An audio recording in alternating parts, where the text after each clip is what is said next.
Good morning, good morning, good morning, good afternoon, good evening, wherever you might be. Thank you so much for joining us today for this important conversation about food security in Jordan. I'm delighted to be joined by our panelists and by you all. And as we wait for people to log in, if you can please put into the chat who you are, where you're from, and since this is a conversation about food, maybe what you've had for food today or what you're looking forward to, whatever meal it might be that's coming down the road. So yeah, we'll wait just a second for everyone to log in. We'll start with the program. So I'm Andrew Schwartz. I'm here in Portland, Oregon, in the United States.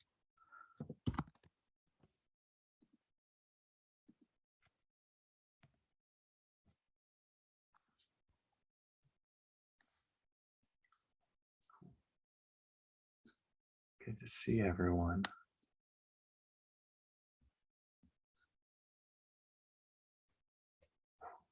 Sound great.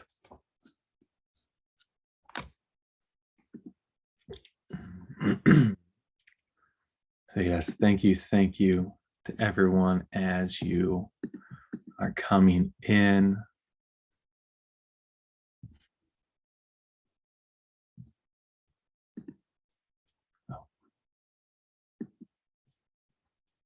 It's good to see everyone. So we'll get started here in just a second.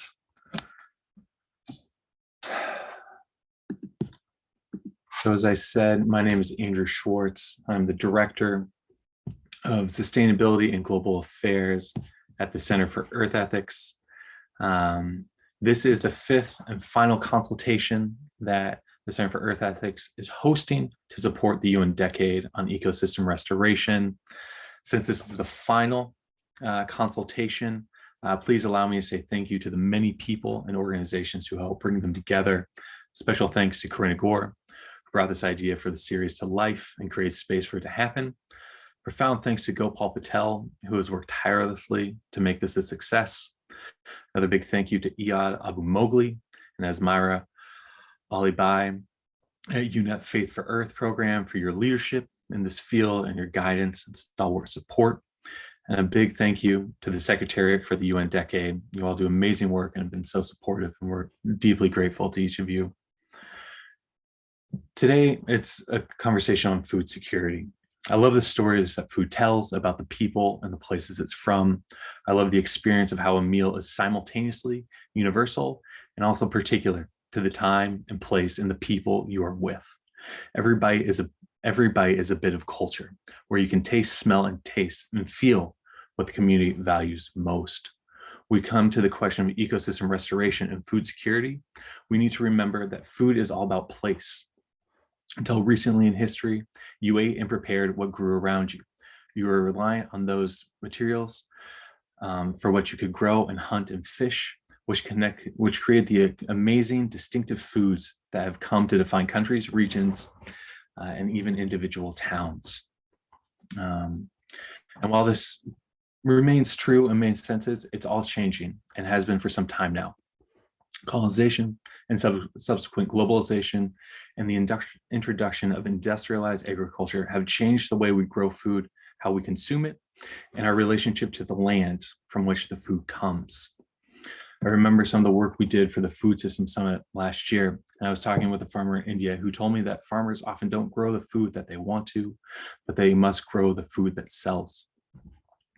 Crops that were grown for generations of place have been replaced by those that could be grown at a massive scale for people and for industries that are often far away.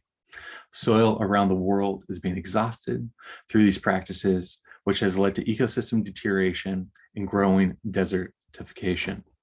We're also seeing that the food we're getting is increasingly processed with high salt and sugar content and low nutrition, leading to a wide array of health issues, such as diabetes and heart disease.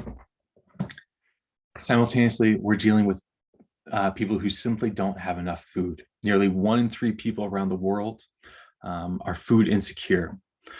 Food and production is also straining water security, causing stress for farmers who grow the food, and the people and animals who need to drink it. Food and water security is particularly dire for refugees, and in particular, women and girls, who more often than not must rely on humanitarian aid to get their meals. I'm now turning to Jordan. I want to thank Her Royal Highness Princess Basma bint Talal, who was generous enough to create a video to share more about the food security issues in Jordan in particular, and introduce us all to what's happening there. So bear with me as I share this video, and give me a thumbs up if you can. Thank you for inviting me to speak to you today at this webinar as part of the UN Decade on Ecosystem Restoration, Values, Culture, and Spirituality on Food Security in Jordan.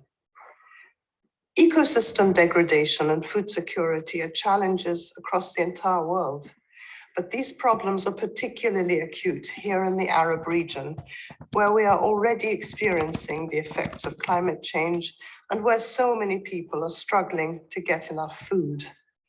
In Jordan, a third of our population is considered food insecure, while around 1 in 5 suffers from obesity. Malnutrition continues to be a challenge for Jordan. Nearly 40% of women under 50 suffer from anemia.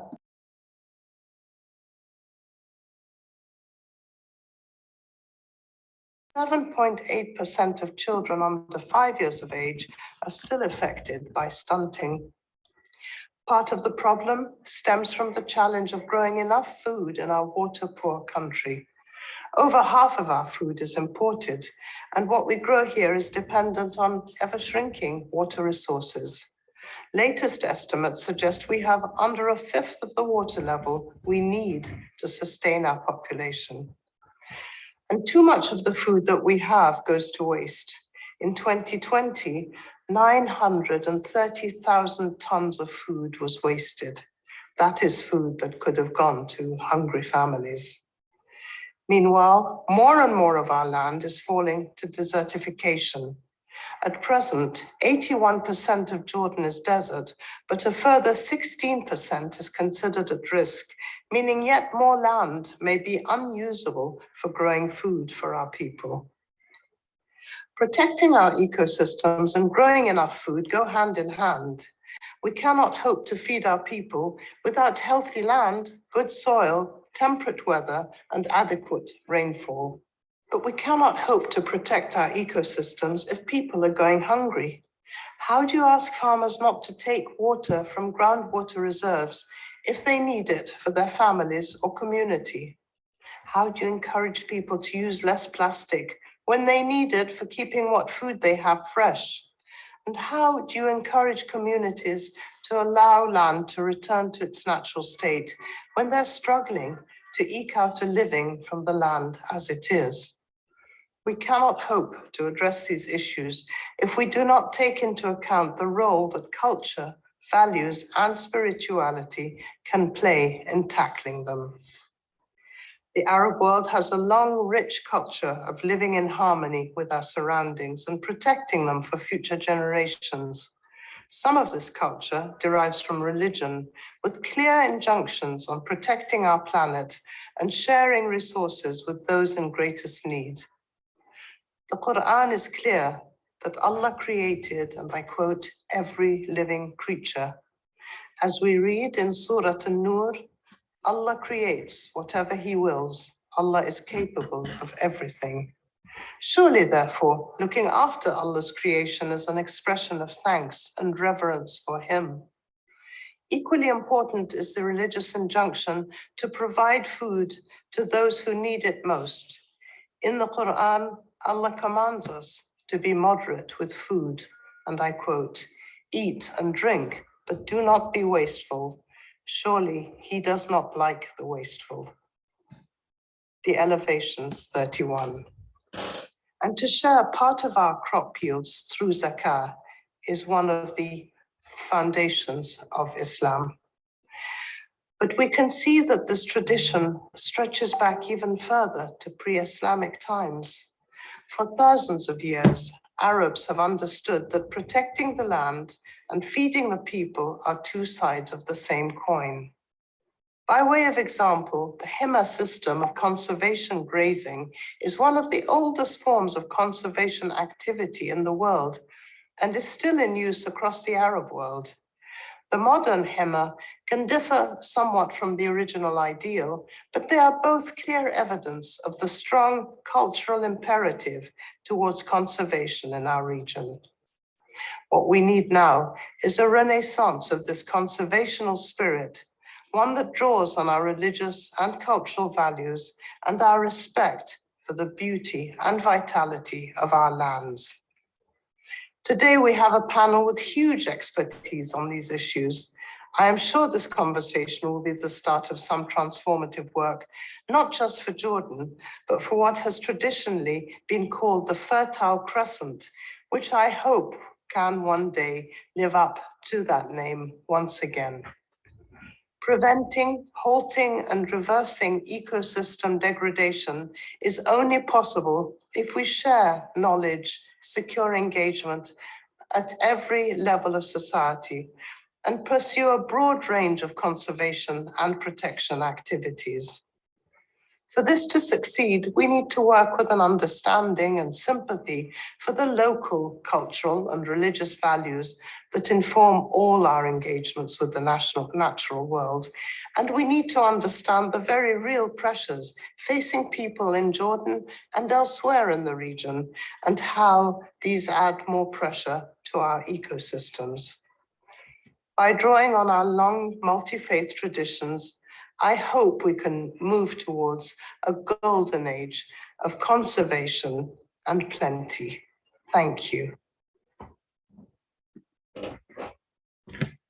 Special thanks to Her Royal Highness and to her staff who have been so helpful throughout this process.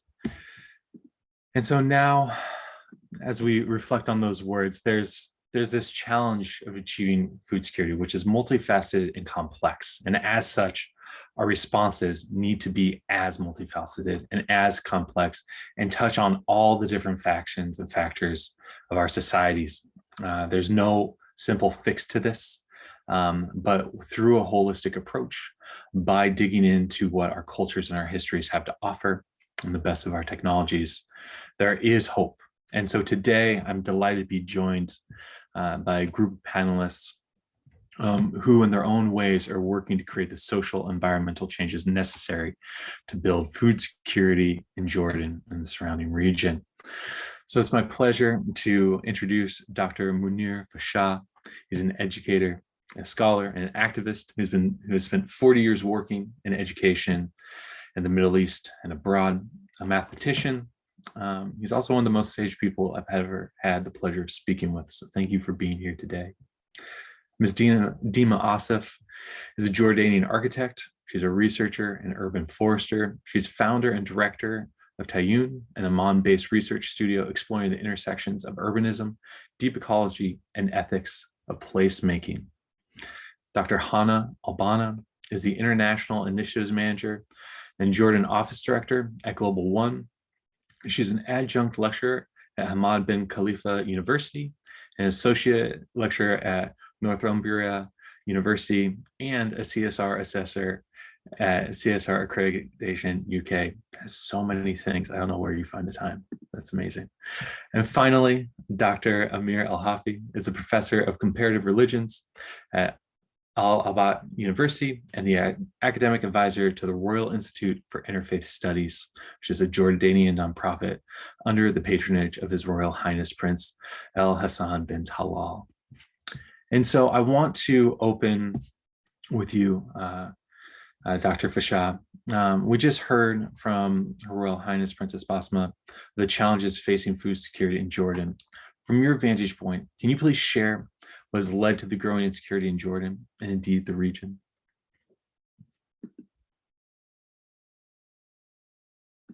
Oh, unmute.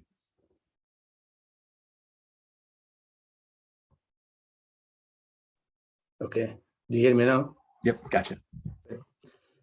There is actually a lot to say, but first I want to thank Princess Basma and her daughter Farah, because they gave me a space which is so unique in Jordan to do what I have accumulated in 80 years, I think actually 81 years. So this giving space for people to really do what they have created within themselves in terms of convictions, in terms of understanding, is so unique. And I haven't really felt it except with the princess and her daughter. And before that, with Roger Owen, who was the director of the Center for Middle Eastern Studies at Harvard. I worked with him 10 years. And again, he gave me room and space and freedom to do what I have understood in my life. In this, and I want to start with the history. I cannot talk about food for the body without talking about the food that has entered my mind, that the food that entered my heart, the food that entered my social relations. They are not separate. I cannot improve the food when my mind is corrupted. Now, what I really want to say, in my 81 years, I cannot mention one thing in life at the roots that was not corrupted. Maybe it's a big statement, but to me, it is very, very true. Things have improved at the level of arms, at the levels of control, at the levels of corruption of everything. There is a lot of improvement. We have been able to create, the mind was able to create a bomb that wiped out 2 cities in few minutes. So the mind can do a lot, but the mind without wisdom is unable to figure out things. In all communities, in all cultures, in all civilizations, wisdom was part of it, except Europe. Europe locked the mind, locked wisdom, and let the mind go free. And it was able to do tremendous things. Anyway, what I'm very touched by this corruption is degradation. I was degraded as a Palestinian. I was degraded as an Arab. I was degraded as somebody who does not belong to the super race that they consider themselves super. But I want to start with something historically very important, which is a statement written by Macaulay, who in 1835 wrote to the government of Britain how to rule India. This is what he said, part of what he said, of course.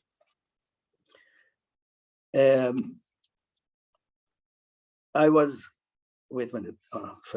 have never found one among distinguished men who could deny that a single shelf of a good European library was worth the whole native literature of India and Arabia.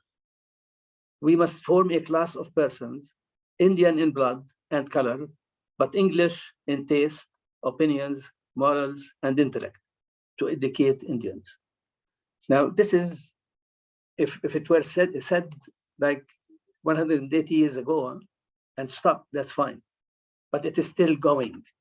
And right now, we are the ones who carry what he wanted us to carry and educate our people with their own, as parrots, as copies of the West. This is, as a Palestinian and as a Palestinian Christian Arab, the first corruption took place in 325 when Rome hijacked the Palestinian Jesus from the hearts and the homes of people and put him on a pedestal, and in whose name crimes were committed. So the first corruption was the corruption of the Palestinian Christ. The second corruption that is so similar to this was education. The education that I studied, and I really did very well, and everybody said I am very intelligent and all that. And of course, the mathematics that I studied did not make any sense to me, but it gave me a sense of worth and a job and all of that. Now, this strategy of, I really want to stress this strategy of Macaulay, which is degrade, tell people you are superior, and you are ready to help. Now, this was repeated exactly by Truman in 1949, when he described us as underdeveloped, which actually he meant backward, and that he is superior, the one who really dropped the two bombs on cities. He is superior morally and intellectually, and he is so good that he wants to help us. I can't really think of anything that corrupted life the past 70 some years as much as the idea of development. But this is another thing. But what I'm talking about here, development that corrupted my mind, and I wrote a lot about the math that I studied and the math that I reclaimed, and how that is related also to all the other things in my life, including food. Up till I was 20 years old, my mother, actually my aunt, was prepared every morning 5 eggs raw to eat them. For 20 years, I did that. Right now, when you read about eggs, you shouldn't take more than 2 eggs a week because they are so dangerous. Of course, yes, today they are dangerous, but 60 years ago, they were not dangerous. So what happened? It was corrupted. How was it corrupted? It was corrupted by the mind. It was corrupted by education. It was corrupted by academia. So these things, we cannot go on being parrots, just talking about them as if they were something beautiful. No, they are not.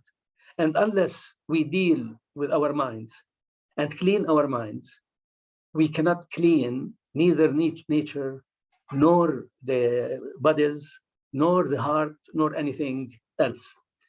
In about 1,000 years ago, Ibn Sina wrote his philosophy about religion, about science, and about medicine in particular. And he summarized it in 2 words: healing nature. If nature is healed, then everything is healed. That's right. This was his philosophy.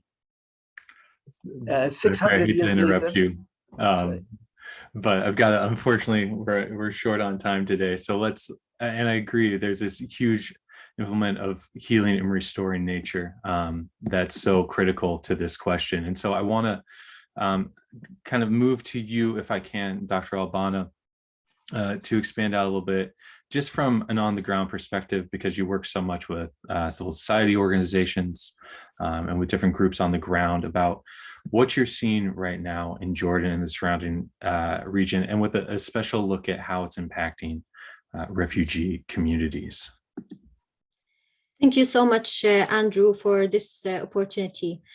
So food insecurity generally is a global growing challenge. Even before COVID-19, UN agencies estimate that over 55 million of its population was undernourished.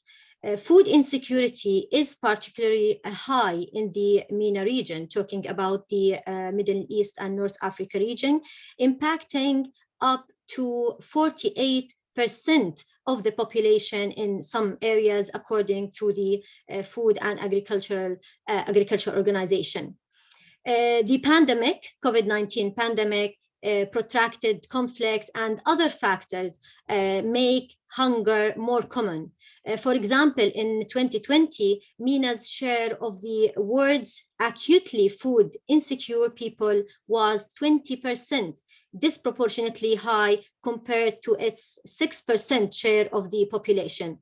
The situation, of course, is worse where there is conflict, such as, for example, Yemen and Syria. The UN estimates the number of Yemenis affected by food insecurity reached 24 million, and over 12 million Syrian are food insecure. Iraq, on the other hand, has also seen a rise in food insecurity, with over 4 million Iraqis today needing humanitarian help. And we can, list also other countries. But overall, there are several factors. If we want to look at the factors, we have both natural and human-made factors. First of all, the first and the most important factor, we would say, is the climate change. An increase in the frequency of extreme weather and the higher temperature is affecting countries in the MENA region and their local agriculture. Half of the population of the MENA region also already lives under conditions of water stress, leading to water insecurity and aridification. Ongoing war, as we mentioned, conflicts, occupation lead to existing water sources becoming even polluted. The second challenge facing our region also is the population growth rate itself, which is the highest worldwide, and the growth of urban areas. Agriculture productivity rates are not keeping up with the population increase according to the statistics that we have at the moment. Also, we have economic instability in most of these countries. We have one of the main important factors also, we all know the economic impact of COVID-19 pandemic, which resulted in high inflation, loss of jobs, and increase in local food. Moving to Jordan, we have the issue of the long-standing presence of refugees, which adds to the concerns about food security in specific. Jordan has, as we all know, has a rich heritage of hosting refugees from Palestine, Iraq, Yemen, Sudan, among others. However, the largest number of refugees are from Syria, estimated of 1.4 million. So the food insecurity extends also to the refugee community. Data from 2020 shows that 21% of refugees' households in host communities are food insecure. And also a recent report from UNHCR reports that 80% of Syrian refugees in Jordan live under poverty or below the poverty line, with limited access to basic resources. So the poverty has been also exacerbated by COVID-19 and the large increase in unemployment and job security. The impact of these crises on the hosting Jordanian is also significant. Now, more than 55% of Jordanian households report having to reduce their food intake and adopt negative livelihood coping strategies, compared to around a third in 2019. So much of this deterioration has been again caused by a loss of income from unemployment and a lack of access to livelihood opportunities. Another report also prepared by UNHCR and the World Bank highlighted the limitation of current policies and approaches designed to manage refugee situation in Jordan over the medium to long term. So evidences from the ground suggested that the cash assistance models that we have and the food stamps are very effective on reducing poverty over the short term. But we need to ask ourselves whether these humanitarian responses alone is sufficient to meet the current needs of the Syrian refugees and in Jordan?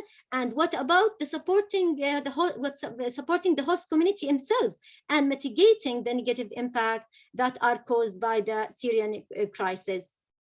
To just conclude, globally now we can, everyone is talking about building back better framework, and it's gaining attraction as countries and governments are adjusting to COVID-19 world and building food system resilience. So the government, development partners, private sectors, NGOs, and social enterprises need to come together to provide innovative solutions for the implication of COVID-19 on food security at the local level, whether it's for the refugees or the host community themselves. The government also in Jordan need to maintain its support to the agricultural sector, as it's been described as one of the most important and strategic sectors for achieving economic, social, and food security. Domestic agriculture and food can be engine for economic growth, creating jobs in the labor market. So we need to invest in cutting edge practices and technologies responsive to a changing climate in order to provide some solution for food insecurity. Thank you. Thank you. Thank goodness we have Ms. Asaf here to talk about some of those innovative things that are happening right now. But I do agree there's this cycle that you pointed at, where the climate change is exacerbating these existing conditions, and those conditions are pressing more to destabilizing regions, destabilizing ecosystems. And so as we look at these corresponding issues, you're right, there's this real need for innovation, to take a step back and see what isn't working, because that much is so obvious, but also then saying, well, what can work and what can change, and how are we doing that, and how do we invest in it? And so Ms. Asaf, if I can move to you and some of the work that you're doing as an architect, transforming these urban spaces. And when we talked, you really worked on native species and the importance of native species and this holistic approach, looking at food security. And so I want to ask, why is the reintroduction and the recultivation of native species so important as we look at food security in Jordan? Thank you, Andrew. Well, when we talk about food security, it's important to understand and see food systems as part of their larger ecological systems. They do not exist in a vacuum, and they are strongly connected to the native ecology. It's all interconnected and interdependent in that sense. And for me, I see native species as the cornerstone of the stability of ecosystems. And this is evident in most parts around the world, and Jordan is definitely no exception. And I would love to share some stories from Jordan, highlighting the importance of the native ecosystem, not just for food security, but as a survival necessity. And it's been really exciting exploring the increasing body of research, unraveling the natural history of the country, and how new paleobotanic evidence is helping us trace and read the transformation of the landscape. One of the interesting stories that I would like to share is from the fossil pollen records that we have, and looking at Jordan, an arid landscape that is 75% desert, and realizing from the evidence that we have today that most parts were actually dense forests or thick savannas. And this has been quite exciting for me personally, to see the landscape and its true potential, and to see the transformation of the landscape due to human activities. And for me, it's one thing to see the landscape as this linear narrative and of deterioration. But actually, if you look at other research, we understand that most often we have these cycles of landscape deterioration and recovery. We can see how 4,000 years ago, for example, we had some desertification affecting the Mediterranean belt, which is shown here in dark green. And we can see the recovery. And then 3,000 years ago, it was even worse than the present day landscape, which is really interesting to see, because we often look at this linear narrative of constant deterioration, but it's always interesting to see how the landscape is really dynamic and is ever changing.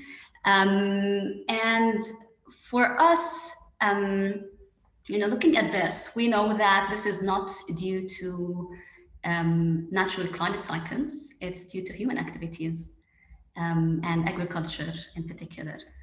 And this is also shown in some of the other studies, where here we can see the effect of olive cultivation, for example, on the native landscape. We can see how the rise of olive cultivation and the decline would either allow for the regeneration of the native landscape. These are the evergreen oak and the deciduous oak from the fossil pollen records.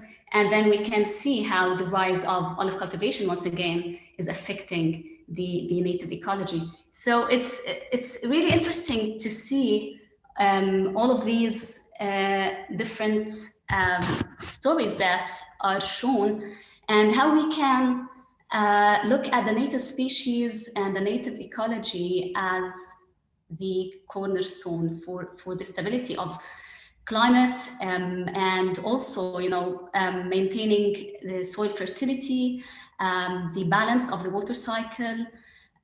We know that most of the agricultural systems, they would use most of the resources. They would use the soil, water resources, and they need this constant input from us humans.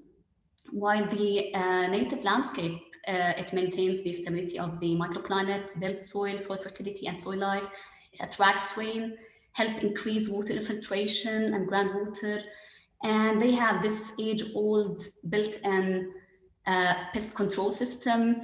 So it's completely self-sustaining, independent, maintenance-free ecology that would maintain the stability of the microclimate in one sense, but it also can be part of a support system for food production, or it could be a productive system in its own right.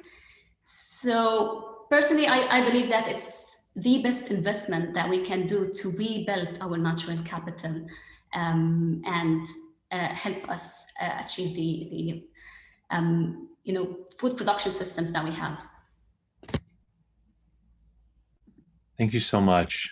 I think I love what you say around linear narrative. I think that's one of the things that we need to unpack more, because there does seem to be this sensibility, right, that we're just, this is the way it is. There's been one story, and this is the story that will be told. There's a kind of finality to it. But what you've shown and in the work that you're doing shows that we can be in charge of these narratives, and we can actively shape them. And it's all about the stories that we tell. And I think that's such an important piece as we look at ecosystem restoration, of how are we telling the story of redemption, almost of reconstruction, of regeneration, to get to where we need to go to have a sustainable long-term climate. And so I want to switch gears just a little bit, Professor Al-Hafi. And food, of course, feeds the body, but it's also essential for the soul. How do you understand food security issues from the perspective of theologian and an interfaith scholar?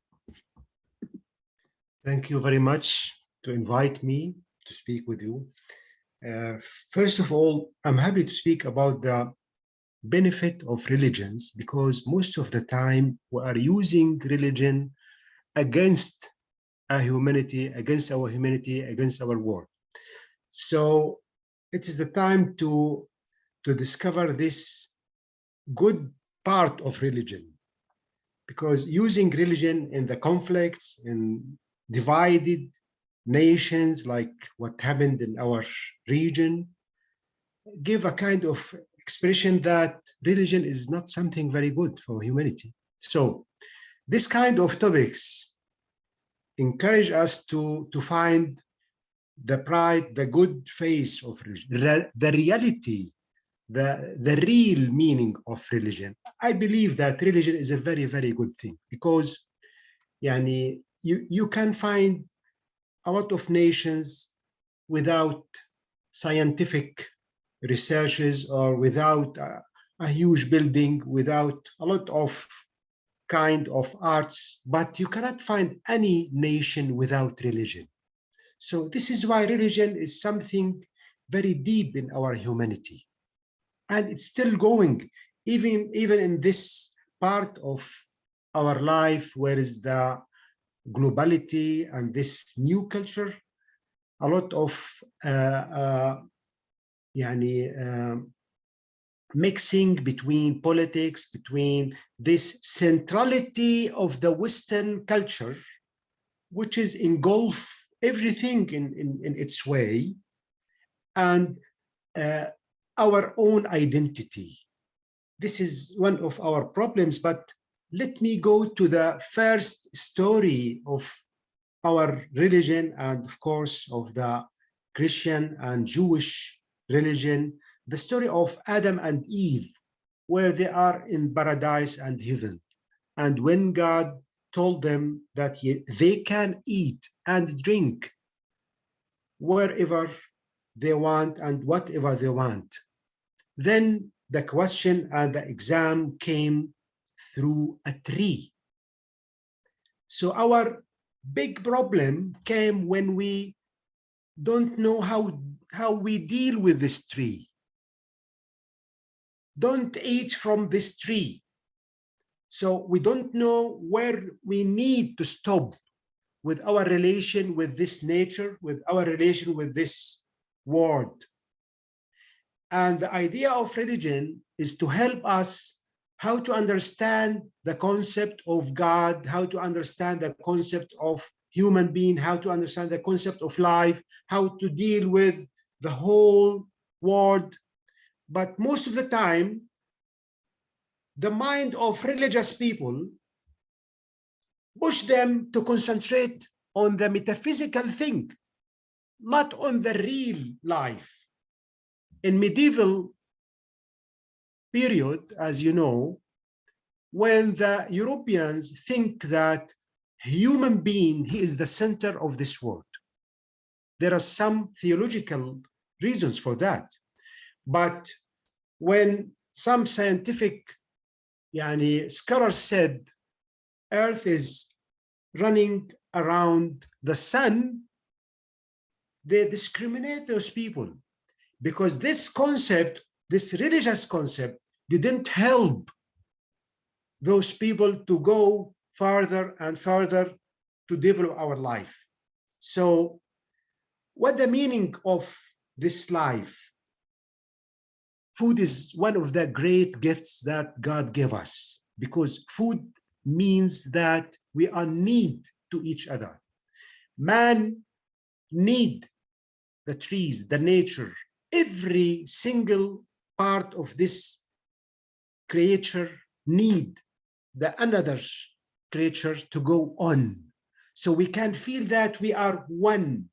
We can feel that there is a kind of connection between everything in this world. And this unity of creation can lead us to a kind of unity of the creator of the world. So a lot of theologians in Islam, they use this argument to tell us that we have one creator to this world, because he organized everything in a very beautiful way for the benefit for every creature in this world. And if you go to let me give you some examples. For example, how the Quran use the names or some trees names like fig and olive. He called the olive tree as blessed tree. So this tree is blessed from God. And there is a story between a missionary who went to America at the beginning when they discovered the American continent with Red Indian. He asked him, "What is your holy book?" He asked the Indian man. The Indian man said, "We don't have a holy books, but our nature, our valleys, our trees is our holy books. Your holy books written by angry God, by the finger of angry God, but our holy books is written in every part of this nature." That's mean not just we as a Muslims or Christian or Jew have the holy books. Every nation have a kind of holy books by their culture, by how they look toward this world. What is the purpose of this world? So when the Quran spoke about the olive tree and this oil as example of the light of the God in our hearts, how he deeply deal with this symbols like the water, for example, when he came to the earth, and then the resurrection. God give us the example of resurrection in Quran by this natural examples. So without this nature, we will not understand the meaning of resurrection. Without this nature, we cannot understand the meaning of God, the giver, al-Mu'ti, the one who gave everything. الذي أعطى كل شيء. He gave everything, everything. So by this kind of understanding religion, Islam, Christianity, whatever, I think we can understand what is the rule of food in our life, and it's the time to understand that we need to go to the deep meaning of our religions, because I believe that Islam, Christianity, all those religions have a very, very deep meaning, and they can change this corruption which happened to our life today. Thank you. Thank you so much. And I do agree. It's these stories that we're telling of ourselves and what aspects of our traditions, of our theologies that we choose to focus on. And I do think that corruption or distortion of our relationship to the earth, to one another, and what it's for. And so I know I sent you all run a show, but I'm looking at time, so I'm going to speed up a little bit, just so that we can make sure to get to any questions that come in. And for those of you who are here in the audience, if you have any questions, please put them into the chat or into the Q&A, and we'll make sure to get to them. But one thing I want to come back to are these stories, and Dima, if I can come to you on the stories that we tell around kind of the holistic work of this. And you talked about this a little bit in your approach, but can you share more about why this holistic approach is so important and the stories that you want to be telling right now through the work that you're doing, not just for the restoration of ecosystems in Jordan, but as we look more broadly at the entirety of the MENA region? Yes. Well, for us, because we work with recreating native ecosystems as part of urban forest creation. So lots of the research, we would dive really deep into, the complexity of the ecosystem. And most often we would realize how conventional agriculture, for example, is quite far from a sensible understanding of how native ecologies and how nature works. So for us, through our interventions, we would start from surveying and understanding soil and soil life and the indigenous microorganisms. We would move into trying to mimic and establish the fungal network in the soil or the wood wide web.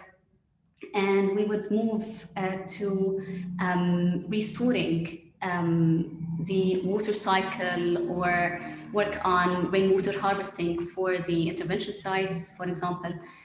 And vegetation is the final layer that we would start working on. And Also looking at vegetation, we would look into the sociology of plants and which plants coexist together and understanding that in more depth. So getting into all of these layers, we often realize how most of the food production systems are quite far from mimicking the natural processes. And it has a one-dimensional or a mechanical understanding of these complex systems, because at the end of the day, most of the food production systems are in fact natural systems that are tweaked by human intervention. And so we cannot really reduce it to a mechanical understanding that would reduce most of its complexity. I love how you speak to this of coexistence, and I think that's something that and especially in the age of industrial farming and agriculture, there's this insistence that we can just bend nature, we can bend these foods to whatever we want from them. And it's breaking the soils, it's breaking down the nutrition yields of all these different crops. And so there's the sensibility of stepping back and seeing, like, how do we work with these? How do we make these small tweaks, but allow both us to flourish and these natural systems, these food systems to flourish.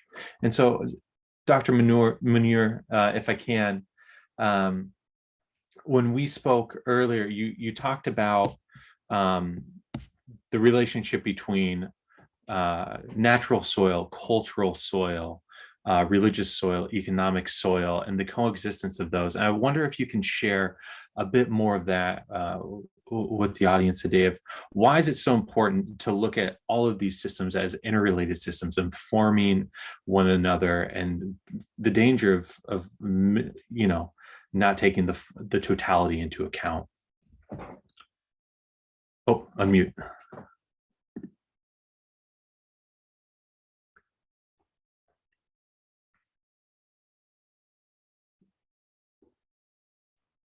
Okay. To me, spirituality dwells in the soils. So when I use the word spiritual, it is impossible for me to understand spirituality without soils, the social soils, the religious soil, the soil, of course, the soil of the earth, the culture, and so on. Now, without soils, there is no understanding, and there is no well-being, and there is no wisdom. Wisdom is in the soils. And that means, and going back to Ibn Sina, when he really said, our most valuable thing is healing the healing nature. So we have to really keep healing, not healing us only, but healing nature, because it is the cause. So there are all these soils, and I would say I'm fortunate because I lived these soils. I lived them in my home, I lived them in my community, and the first interruption was when I was 30 years old, that these soils started becoming more harmful. So it is interesting that the word for education in Arabic, which we use tarbiyah, is very close to the word soil, which is turba. Turba, tarbiyah. And for some reason, we don't relate the two. There is no, soils are out of the curriculum completely, out of institutions completely. There is no institution, even the religious one, does not talk about the spiritual soil. Without the spiritual soil, I mean, how can you be a religious person if you just do certain things that are visible to people, but nothing inside you? The same thing with the soil. Now, talking about food in Jordan, there is still a very important source of food in Jordan that usually we don't even realize anymore, which is the wild plants. Jordan and Palestine And actually, the whole Levant with Syria and Lebanon, it is so diverse. The soil is so diverse, and almost the whole year you have something in season. So why the wild plants not even mentioned in the curriculum? So if we just, again, when I worked with the 50 centers with Sayyid Farah and Amira, we really kept reminding people in all these centers, don't forget the food that is not in stores, but under your feet. It's everywhere, especially in the spring. So the question here is our perception of what is important is so corrupted. What is very important, for example, in the cultural soil, in my opinion, is conversation. The best thing that could happen in a classroom, in communities, in a family, everything, everywhere, conversation. Now, conversation is always looked at as not important. We stress reading and writing, but the conversation, which to me is the miracle of humans, is really the most important miracle. How does a child, age 3 or 4, perfect a language only without being taught, without being evaluated? So there is something that we are losing, something or things that are very precious, and we are losing them. I taught mathematics and physics for many years, and of course I was fascinated by science and math and all of that. And then I discovered the claim that there is only a single universal meaning of science, and which is the Western one. Then comes a woman whose name is Carolyn Merchant, and writes in 1980 a book with the name The Scientific Method and the Death of Nature. It's a very powerful book. It's a very important book. Again, I don't know of any university in Jordan that really teaches it. And they all teach that science is good. Okay, it depends on whether we use science wisely or we use it to gain money. So science is a tool and not something good or bad. So all these things, I think, we really need to revise. Culture, the way I look at culture and talk about culture, I say, remember the culture in yogurt. It is very possible that some of the yogurt that we have today, the culture started 1,000 years ago, because they didn't have that manufacturing of the culture. So culture, the human culture, is like the yogurt culture. The most important thing about it is the spirit of regeneration. Spirit of regeneration. It can really regenerate itself over years and years and years. Thank you. Thank you. Absolutely. I couldn't agree more. And I think there is this direction of what,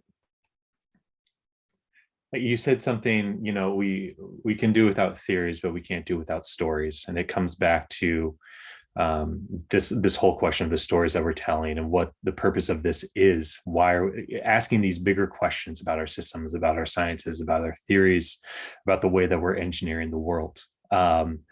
And if we're asking the right questions, we can hopefully get to the right answers. But we've pigeonholed ourselves with the sort of questions that we ask, and have almost preordained the answers that we want to get, which is, how do we make more money? How do we gather more power? But as we look, as we've stretched those limits, as we are now pushing up against and exceeding these planetary boundaries, as incumbent that we ask better questions. And so I kind of, as we look at these problems that we're seeing, Dr. Albana, if I can, questions around what's working. What have you seen that is helping to create this positive change? And maybe, what's an impediment? What is keeping this change from really taking a grasp? Thank you, Andrew. I think we have to start by confirming that the right for adequate food is a universal human right everywhere that should be realized when all people have physical and economic access at all times to adequate food or the means, at least for its procurement, without discrimination of any kind.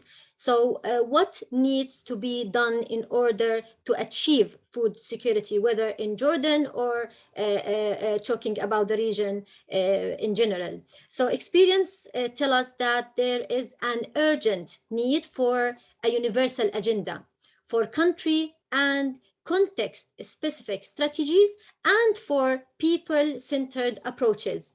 Given the complex challenges that we already talked about and the many factors that we have, progress to achieve food security will mainly depend on effective governance system and the involvement of all stakeholders across all sectors that we are that are part of the solution.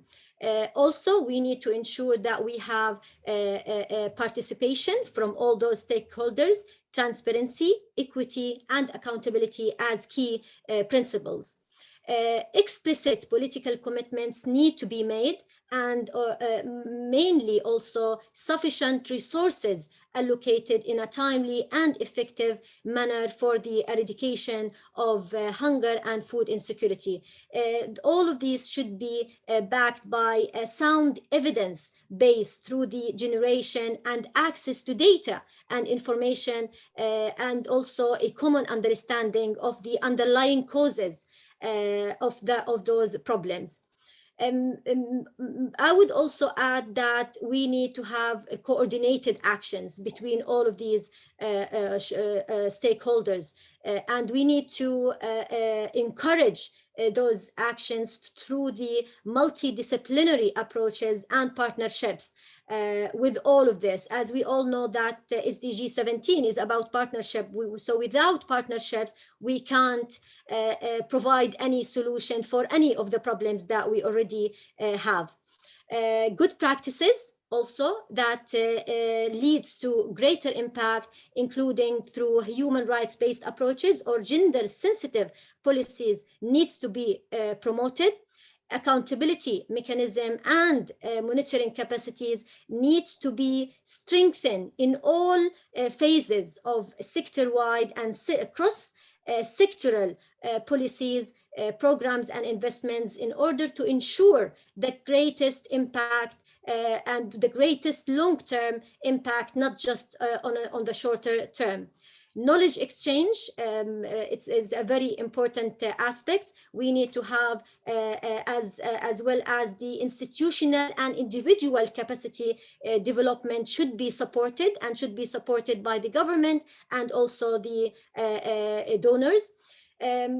Just maybe I will also include few recommendations to progress on this.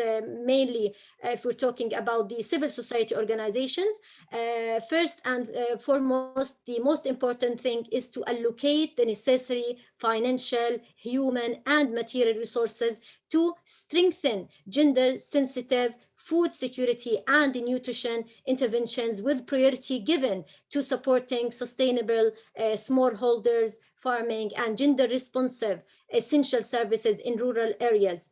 Also, we need to support more research partnerships involving collaborating among poor farming communities, extension services and agriculture scientists, and ensure research programs examine what kinds of sustainable agriculture techniques, equipments, and crops can most benefit women.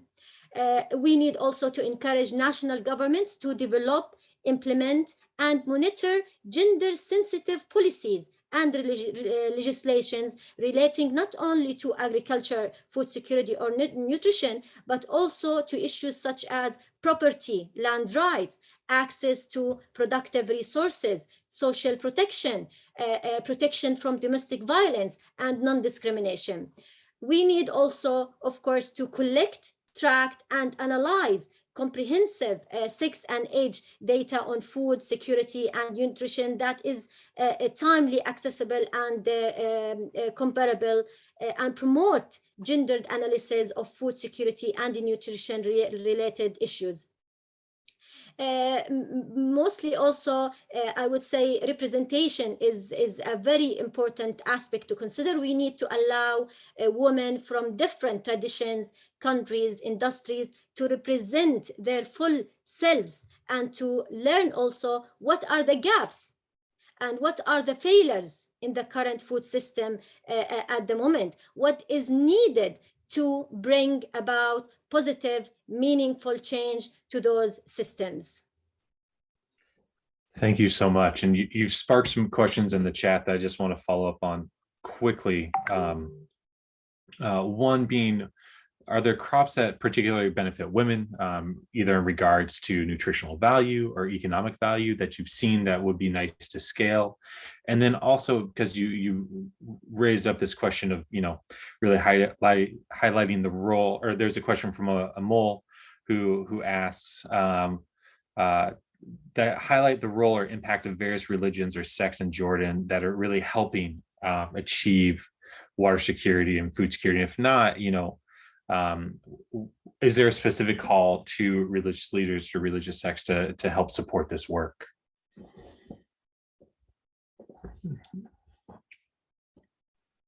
Sure. Regarding the first question, so I can't, of course, identify one specified crop that that would benefit women, because we know that maybe an agricultural engineer would be a better person to give an answer for this. So just maybe answering the second question, which is the role of religion and the role of faith-based organization in this. As a person who's working in a faith-based organization, I believe that we should give more. We should look more at the role of religion and the role of faith-based organizations generally when it comes to empowering civil society organizations, or in terms of driving that action, global action toward environmental change. We know that 80% of the population have religion or have faith. So I believe the faith-based organizations is an important component of the solution to drive this positive change. Thanks so much. I appreciate that. And I want to, Dr. Al-Hafi, I saw you come off mute there, and I want to pose that question to you, and also kind of to add on to it. There's this question about dialogue and peacemaking, and we know that, especially in regards to food security, if people are hungry, they're that is destabilizing. So how do you see the role of religion here and religious groups on the ground as we look at food security, as we look at peacemaking? And what is the role of interfaith dialogue or multi-faith dialogue here? Because there is obviously tension, and you laid out some of the, it's easy to see the worst parts of religion, but how can we really look at this multi-faith dialogue and at this peace building and dialogue building through religious traditions on the ground in Jordan, and then looking more broadly? And just to follow up, this question of restoring the other and othering, and how humans do that to each other. So that's a lot in a brief amount of time, but please, over to you. Yeah, thank you, Andrew. So in our dialogue, religious leaders, they start from shared values, from the point where we come together from the common words, not from the bad words, not from those divided words which make us against each other. So we need to find the real topics that we have a kind of dialogue between each other. Most of the time in medieval centuries, we usually debate about the metaphysical things. What is the nature of Jesus? what is the nature of God? What is the nature, what the meaning of specific metaphysical things, the angels of God? What is the nature of the angels of God? How many angels can we put on the needle, on the head of needle? For very, very amazing questions. But now, and who will go to heaven? Muslims, Christians, Catholics, Protestant. So this type of topics now, we don't need this type of topics to discuss about. We need this shared values to discuss together.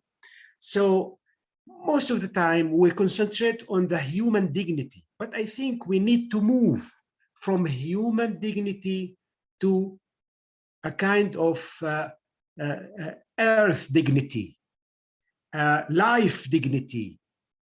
This wider meaning of dignity, which not concentrate the meaning of dignity just in a human being as a unique person, because this give a kind of dangerous reactions that man, he is a spirit of God, so he can do anything in this earth. He can use anything, he can do anything, he can destroy anything. So the priority of a human being, this idea we need to develop as a theologians, this idea, man, he is a spirit of God, he became a kind of God, so he can do anything. In this level, I think this word reflects our faith. It's a kind of mirror. When in Islam, we said the believer is a kind of mirror to his brother. So I think the whole world is a kind of big mirror to our real faith in God. If we see ourselves in a bad way, it's reflected in this nature. So we need to concentrate in the dignity of nature, dignity of life, dignity of the world. Also, when Jesus asked his disciples, what is the great commandments? They replied, to love your Lord from all your heart, and also to love your neighbor. I think we need to add third commandment, and to love the whole earth, the whole world, not just God and human being. There are third element in this relation. We have this relation together, God, human being, and nature. Nature is not something against God, not something against spirituality. Nature is reflecting our spirituality. If our relation with God is good, our relation with nature will be good. If our relation with God is bad, our relation with nature will be so bad. In this way of teaching religion, of dialogue about the most important topics of religion, for example, what's the meaning of worship? To go to the mosque and to pray to God, to go to the church or to any place to worship God? No. If you like what we have in Sunnah, the Prophet said, if the end of the days, the end of this world came, and you still have a small planet in your hand, put it in the earth and plant it in the earth. So go on life. You need to have this kind of hope to continue planting this world. In this mentality, hope and believe that this life is part from God, not just we as a human being, but this nature reflecting loving of God, mercy of God, reflecting the essence of God in everywhere, not just in our mirror as a human being. Thank you. I love that earth dignity. That's, and this sense of a mirror, I think is, it is, you see that feeling of destruction when you look at kind of the world and the state that's in, it is this question of cultivating hope, and how do we be the reflection of the things that we want to see.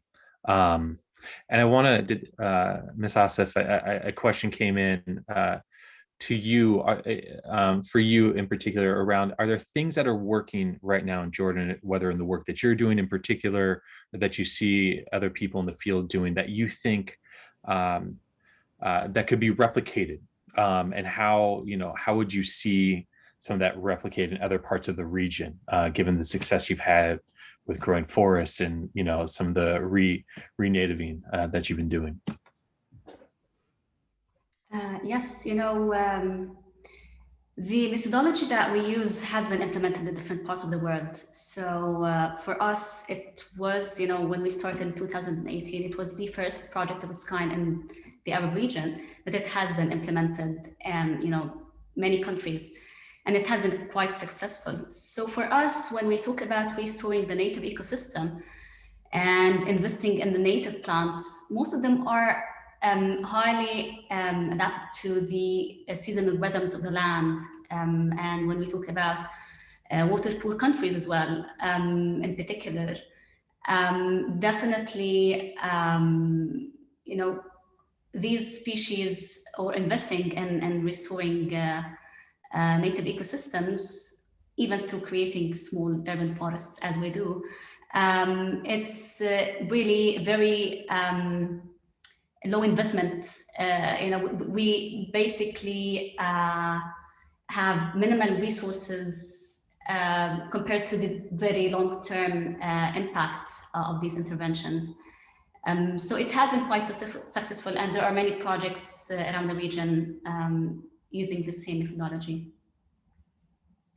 Can you just say what the methodology is? Because and share a bit about that. Yeah, it's known as Milwaukee method for forest creation. It has been developed in Japan and has been implemented since 1970. And basically restoring the native vegetation cover 10 times faster than conventional planting.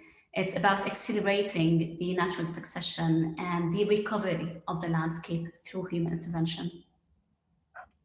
Thank you. And just thinking on this trend of the mirror that we're looking into, and kind of what we project, and the work that you do of watching this creation and facilitating it and working with the native plants and seeds. I know you're talking about a native cookbook, from these different pieces, but I think there's that piece of when you see something growing, when you see life emerging in a place that was once deteriorated, it just changes your ability to interact with those spaces. And so I think that piece is so valuable. So thanks for sharing. And just to then kind of to you, Dr. Fasheh, you've been an educator for so many years, and I think this is something where we really look at the next generations. And a question came through, what's one thing for you that you would really like to impress upon the next generation who are coming into this world, who are looking to cultivate hope, who are engaged in action? What is one thing that you've seen that you would pass along in that regard? Oh, unmute.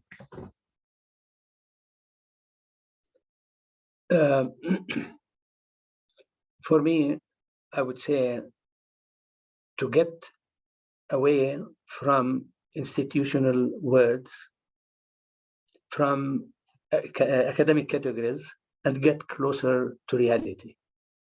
And this is, I think, what is so important about the work I'm doing with Juhud in Jordan, with 50 centers for a while. Then it stopped because of COVID, and I'm back in some of them. But the idea here is, I visited, when I was at Harvard for 10 years, I visited 29 countries, 14 Arab and 15 non-Arab. And I say that one of the most hopeful things that I would like to keep reminding people of is how these 50 centers do not have a curriculum. Every center is living its own soils.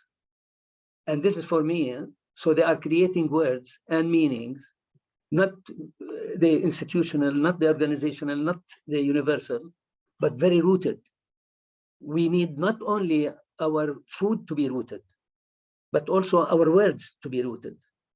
And it really gives me hope. And I think if we can continue this, then our experience in the 50 centers will be a very inspiring about how to, as much as possible, stick and know reality in your own place. And then you can reach the world. But without having roots in your own place, in every way, in every soil, then there is no hope. So to me, out of the 29 countries, I can't really remember any other country that has something like 50 centers that are spread all over the country. And each center is living rooted in the place where that center is.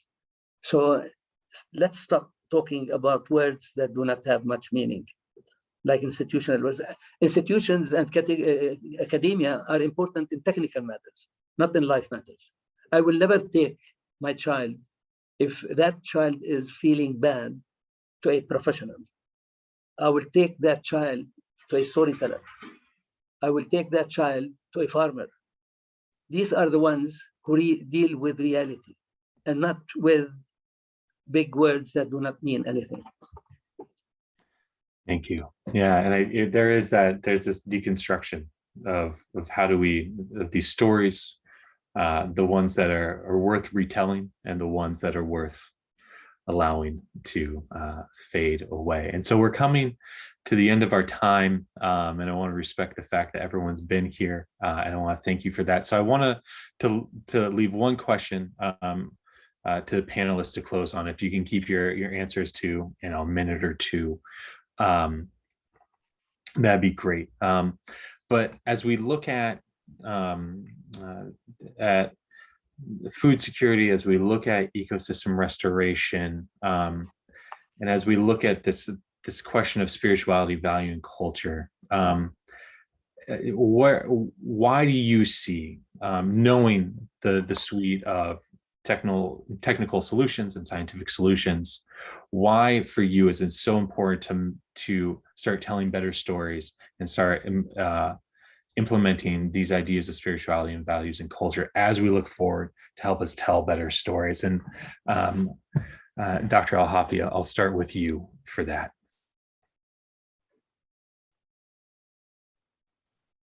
Thank you, Andrew. And let me start that we feel that with this all of development of science, that we became a kind of arrogance and feel that we can do anything. We became a kind of God. And when nature declared the death of God, he at the same time, he declared the death of the nature. Because the main idea of ethics is contained in the depth of religion. Religion gave us this kind of good manners, good deeds.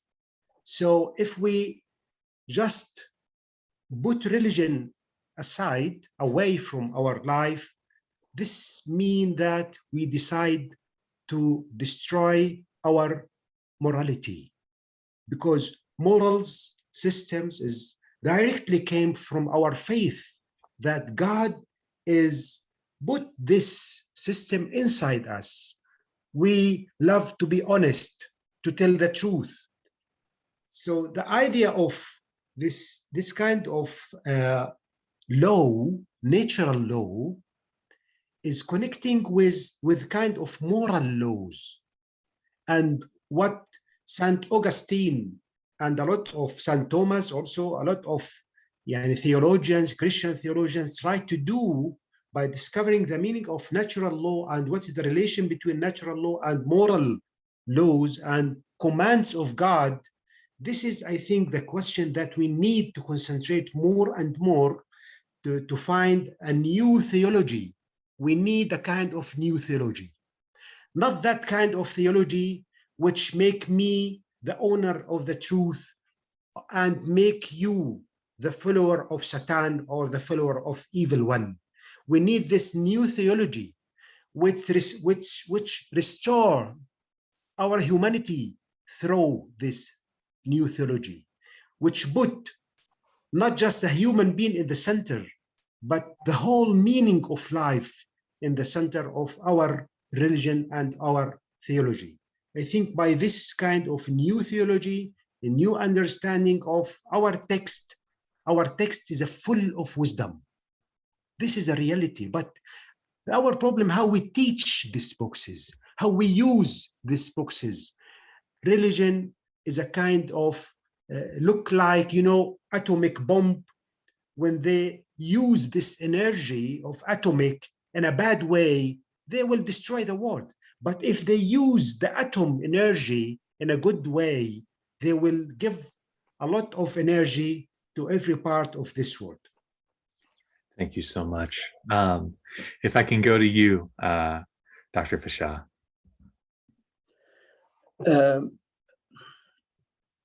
For me, my mother died in 1984, and she did not know a single letter. But I wrote, and I thought since then up till now, she is living with me. She is living with me to protect me from a lot of the nonsense in mathematics as such. Actually, the last thing I wrote about her appeared September 22, just this month. And it was published in Exeter University. And I encourage people to look at it. It's only 5 pages about the relationship between her and math and reality. And in this sense, I, who has a doctorate from Harvard, needs empowerment more than her. She was empowered. She did not have any problem in living, in understanding life. There was no illusions. For me, there was a lot of illusion. So when we look at women or look at people that do not have degrees, it means they have something that our mind cannot understand. So we have to spend more time with them, rather than say, oh, poor, they are illiterate, they don't know anything, they haven't really gone out of their own town. So what I say, a good tale, and this has been my good tale for the past 40 years, from 84 till now, I'm telling it. The first time I dared tell it was in 1984 when she died. So this is my hope, everybody to really choose a story from their life that has gone very deep within them and tell it. Then all the other stories will fall in place. It's not important. But without this fixed leg, you cannot really have roots in life and in understanding and in love. Thank you so much. And to you, Ms. Asif. Yeah, for me, being an architect or even working on native forest creation, I always feel that our physical world is a manifestation of the values that we have and the stories that we tell. For some, we often see the landscape as sacred, as source of awe or dignity, as Dr. Al-Hafi said. And for many, it's a landscape to conquer and control, or a landscape to commodify. And these different worldviews are constantly shaping and reshaping the face of the earth, including food systems and native ecologies. For us, through our work, it's always interesting how we see the effect of the landscape on people's identity and culture. In our region, just to look at the fact that the Fertile Crescent had the founding crops of agriculture, how it has been evolving for hundreds, thousands of years. And what people ate, how they built their homes, their tools, clothes, music, it was all a reflection of the land. And it was, as Dr. Fasheh said, it's deeply rooted in the landscape. Even in Jordan, we have some families named after some of the wild plants that we have. So this, how values and stories dictate how we relate to the land and how we take care of it. This should be the guidance to designing our food systems and environmental projects, for sure. Thank you so much. I really appreciate that. It is, I think there's that integral piece that you talked about. For so long, our stories were predicated from the land, informed by the land, informed by everything that was around us. And Dr. Fasheh, when we were speaking, you said something that stuck out to me, and I want to close on this, that modernity blinds us to reality. And there's that piece of, as the world is changing and so much is happening around us, we're so focused on our phones or on these screens, and there's a sensibility of stepping back, stepping out, stepping back into these stories, into the earth, being there with one another, finding these peace buildings, these commonalities. We've done, and I know we're a little over time, we're going to wrap up in a second, and also a goodbye from Dr. Albana. Her computer stopped working for some reason, and her Zoom stopped, the tough stuff of technological and Zoom, but she says goodbye and thank you. She sent me a note, but I wanted to close on this, and we've done five of these stories. We've looked in the south or in the global, in the South America and Louisiana, at air pollution. We looked at the sacred River Yamuna in India. We looked at urban restoration in Mombasa. We looked at sacred species, the Philippine eagle in the Philippines, and now food security in Jordan. And what brings me hope are the stories that we're telling, and the dialogue that are being created, and the work that people are doing of coming back into these stories, of coming back into these traditions.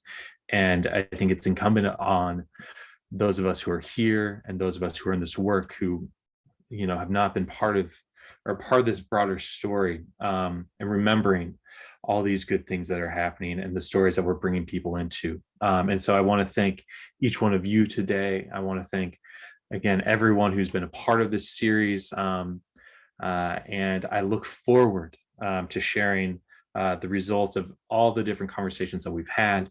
We've followed up with all of you speakers and all the speakers that we've had thus far, to help provide and give back into the world some of what we've learned here, and hoping to help shape the development and the work that needs to happen going forward. So again, thank you so much to our wonderful panelists. Thank you to Her Royal Highness, Princess Basma. And thank you to all of you who've participated through your conversations and be in the chat. It's been a real honor and a pleasure. I hope you all enjoy the rest of your days and whatever food you're looking forward to, or bed. We will share out a copy of this recording through our social media platforms and through email, and all this good stuff. So thank you again. I hope you all have a great day, and blessings on your journey. Bye-bye. Thank you.